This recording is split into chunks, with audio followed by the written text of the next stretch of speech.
आज हम देखते हैं कि जो अभी विवाह प्रमाण पत्र के लिए आप कैसे बनवाएंगे।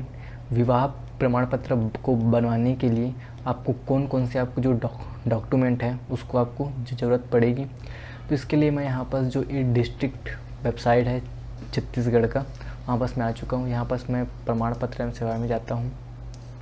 यहाँ पर मैं जो विवाह पंजीकरण एंड जो प्रमाण पत्र यहाँ पर जाता हूँ। ये जो प्रमाण पत्र है वो आपको 15 दिन के बाद मिलेगा, ठीक है। तो ये प्रमाण पत्र बनाने के लिए आपको यहाँ पर क्या क्या आपको जो डॉक्यूमेंट की आवश्यकता पड़ेगी हम उसको देखते हैं।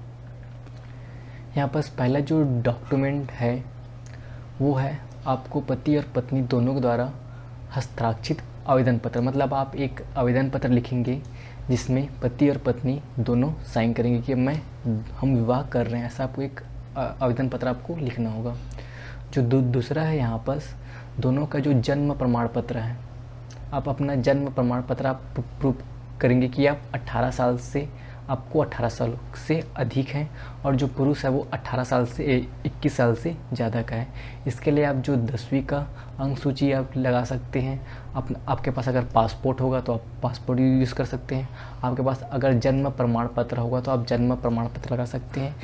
और यदि आप कोई भी स्कूल में आप एडमिशन लिए होंगे तो वहाँ पास आपका जो दाखिला खारिज होगा वहाँ पास आपका जो जन्म प्रमाण पत्र चलता था आप उसका भी यूज़ कर सकते हैं यदि आप 10वीं पास नहीं है तो, या और 10वीं आप नहीं पढ़े तो, ठीक है।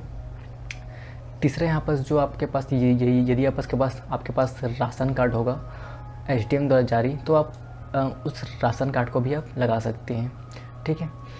चौथा जो है यहाँ पर चौथा उतना यूज़फुल नहीं है।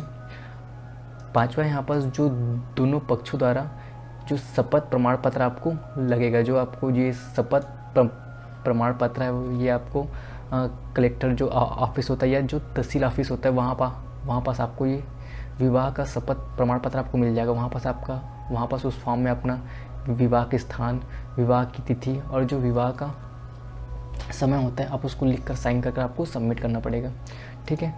जो छठवा है यहाँ पास आपको जो पति और पत्नी है दोनों का आपको जो पासपोर्ट साइज़ का एक फ़ोटो लगेगा, एक और दो, तो आप 2 फ़ोटो आप रख लें, ज़्यादा बेटर रहेगा।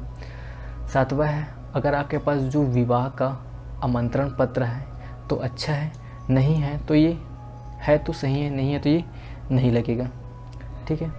जो आठवां है यदि विवाह धार्मिक स्थान पर हुआ है, संपन्न हुआ हो, कोई भी मंदिर पर हुआ हो, ठीक है ना, तो वहाँ पास जो पुजारी है उसका साइन लगेगा और उसका एक प्रमाण पत्र लगेगा, ठीक है, जो पुजारी का,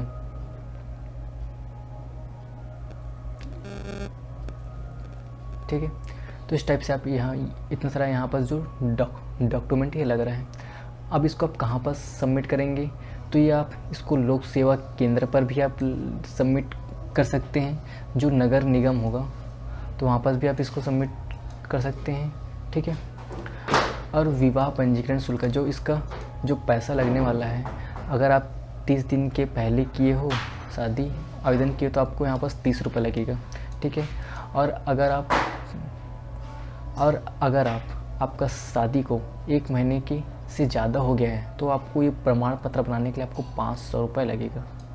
तो जो जिनका शादी 1 साल 2 साल हो गया तो उनको 500 रुपये उनको प्रमाण पत्र के लिए लगेगा। तो आप 500 रुपये आपको सबमिट करेंगे तो आप उसके बाद आपको जो 15 दिन बाद आपका जो प्रमाण पत्र है वो आपको दे दिया जाएगा।